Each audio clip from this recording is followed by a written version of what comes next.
Now we don't have to worry about dodging save points anymore. Now we can do all the save points, and we're not going to take the shortcut this time. I would like to do the full game for you guys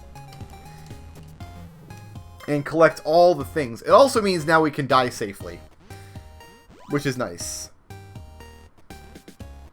This time we're going to go through the strange entrance rather than the screen above.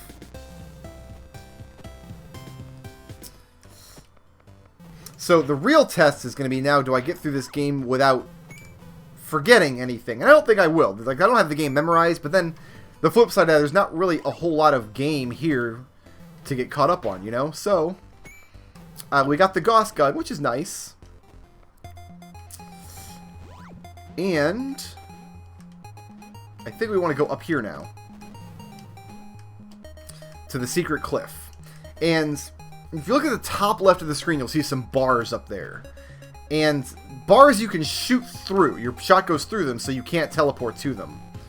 That was the wrong way. You see how weak that Gauss Gun is? How many shots it takes and how slow it is? Ugh.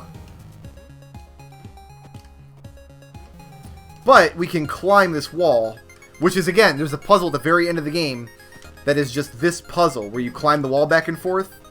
But you wouldn't think to do it at the end of the game, or at the beginning of the game. You wouldn't think to do it. And in fact, if you do it at the beginning, you can't do anything with it anyway because you don't have the Gauss Gun. You get here and then either get killed by that monster or be unable to break that block, and then you couldn't get the second Gauss Gun, which makes it fire like that. Great big difference. So now we've got the powered up Gauss Gun. Monsters are no problem anymore. Not that they were really a problem to begin with, but you know how it is. And then I think we just kind of go from here back to the junkyard. Because the junkyard has an area, has an item that we can't collect. We don't need the Gauss Gun for it, but you can't collect it without touching a save point, which would have ruined our whole situation, you know? Well, that was bad. Oh, and the second or third time I did this run, I got stuck in this little canyon here. And then you can't jump back up because there's a save point there, and then it just screws everything up. Ugh. But I think we'll be fine. I think we'll be absolutely fine.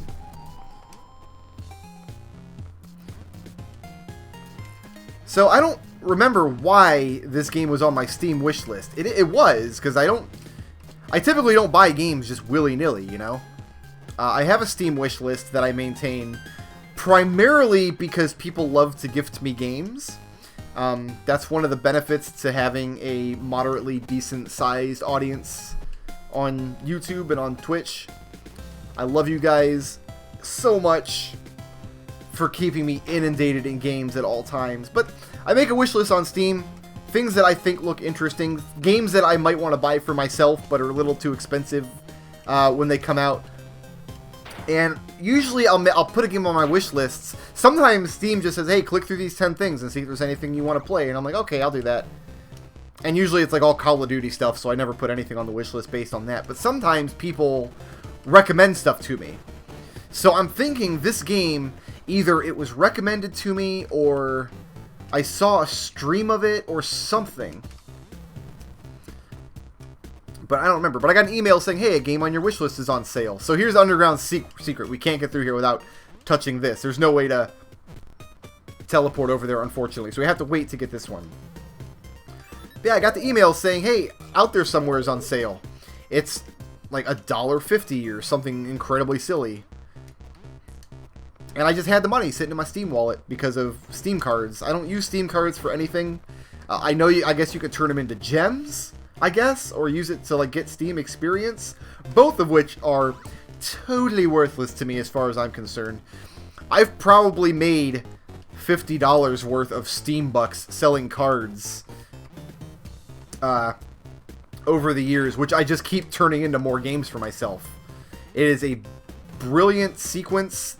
Steam makes a bunch of money. I get a bunch of games. I guess the people with cards are happy. So this time, instead of taking the shortcut, which is totally a developer-intended shortcut, which kind of takes the wind out of my sails a bit, but we're going to go down this way and play the game properly. If you haven't or if you can't catch this game on sale, I don't know that it's worth more than $2. Like, I guess this game is typically like $10 or so, which is fine, but I don't know. $10 for this game might be a little steep, just considering. I'm not saying it's not worth $10. The game's pretty. I like the retro aesthetic. I like the little chippy soundtrack it has, you know. And that was dumb. What did I do that for? The gameplay is fun. The puzzle mechanics are pretty cool. And like I said, that really devious pickup that I figured out how to get it, and I felt like just the smartest badass on the planet. It's just $10 buys a lot of game this day and age, you know? Like $10, you're most of the way to buying Axiom Verge, right? There's a goodie up. Oh no, there's not a goodie up top. I just have to go up there, like that. Like Axiom Verge is what, typically like 15 or so. And just that game is so much more substantial. Like, you'll get so much more game per dollar. So I'm not saying that out there somewhere is not worth $10. From the standpoint of playing a really fun game, it's worth it if that's what it's for. But from the standpoint of you are a person, citation needed, in the world who has $10 and wants to buy a video game, what kind of experience can you get for $10? You know. So is out there somewhere worth $10? Sure. Is it worth your $10 over every other game you could possibly spend $10 on? Probably not. But catch it on a wacky sale, you know, and yeah, totally worth it. If you can grab it for much cheaper than that, you'll be much better off. So the game's about halfway over. We've been through about half of it. You saw we went through that little puzzle area underground. The game kind of goes back and forth now between those little puzzle areas and these little connecting areas. And this is where we learn to double jump, which is fun. As you can see, though, that's a skill that you can't learn until this screen, but you kind of need it to get some of the early game pickups. So you really have to play the game at least twice. Not only to find everything, but to kind of explore all the mechanics. Because the first pass through the game just gives you enough context to kind of get all the fun stuff you can do on the second path. Oh, I don't want to go in the lava pit. That would be redonkulous.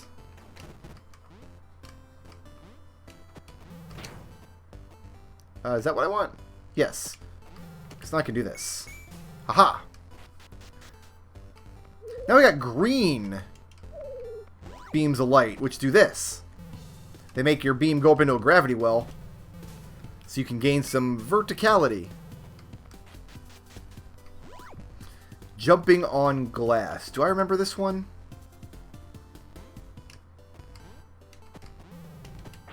Ooh, maybe not. Oh, I guess you just go through it. That's fine.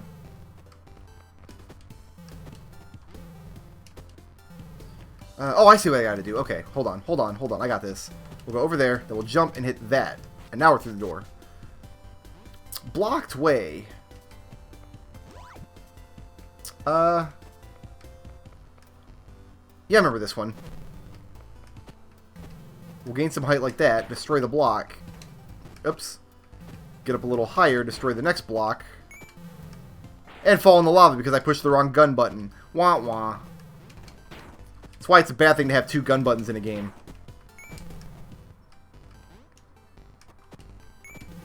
I did it again. Why did I do that again? Answer me that, people. Why do I keep doing the same thing over and over? There we go. Now we're better. Mirror, mirror on the wall. So this one, we see mirrors. And you see what they do. And it's starting to get really loud in here. They're just bouncing back and forth. Good stuff. This screen is actually pretty difficult with the regular Gauss Gun because you have to time breaking these two layers of blocks. But with the tricked out Gauss Gun, it's trivially easy. You just do everything you need to do and then get straight through. Except I jumped down there for no reason. So that's kind of a screen we get to cheese by having the better gun. Oh, we can't go that way. We can go this way. Wait for the monster to be out of the way. This screen's kind of tricky without the tricked up Gauss Gun too, because just killing the monsters. Oh, I mistimed that jump. You don't have to kill the monsters, I just felt like it. Yeah, killing the monsters is tricky considering the low firing rate of that Gauss Gun. Wonder how many you get. Whoops. You can get. There's an achievement you can get for getting as many of these on the screen as possible, but I think you can only really do it on the screen that has the two mirrors facing each other. Otherwise, it does you no good.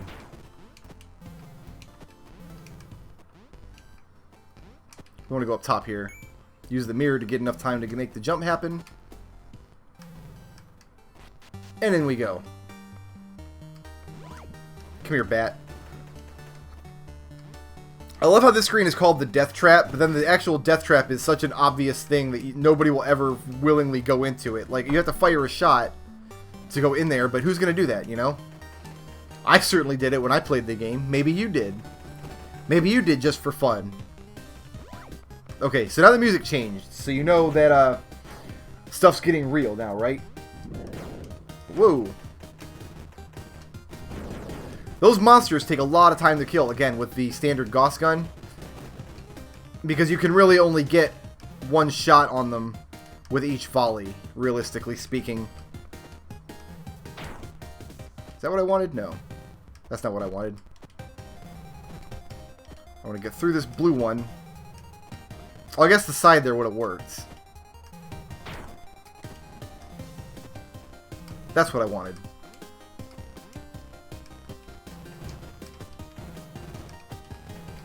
Let's take care of this fool. Get Gaussed on, sucker. There we go. Good times. Crumbling sector. I think that's what I want there. Now you see my next pickup is over there. No, now I gotta go up top. No. Okay, I see what I gotta do. Okay, break, break. Oh, it's going off screen. It's not teleporting me up. That block needs to be there to teleport me up. Sure. Ba-ba-ba-ba.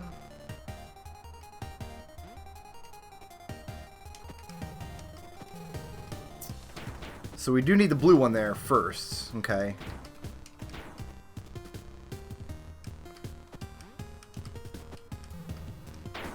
Was that teleporting me up top? It was not. Shoutouts to Johnny LaRusick, who sponsored this video, and to everybody who makes my channel possible by supporting me on Patreon.